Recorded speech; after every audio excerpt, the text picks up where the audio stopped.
Google Gemini দিয়ে high quality professional photo তৈরি করার জন্য প্রথমে আপনাদের প্লে স্টোরটি ওপেন করে নিতে হবে। তারপর এখানে সার্চ বক্সে গিয়ে সার্চ করতে হবে জেমিনাই।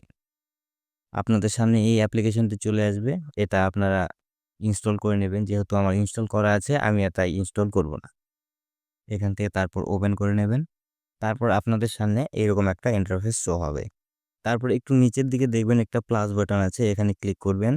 ফাইল অপশনে গিয়ে এখান থেকে আপনার যে কোনো একটা ফটো সিলেক্ট করে নেবেন। তারপর এখানে পেস্ট করতে হবে একটি প্রম্পট। সেন্ড করার সাথে সাথেই কিছুক্ষণ সময় নেবে। আর এই দেখুন তৈরি হয়ে গেছে একদম প্রফেশনাল কোয়ালিটি ফটো। এখানে সিম্পলি ফটোর উপরে আপনি ক্লিক করবেন।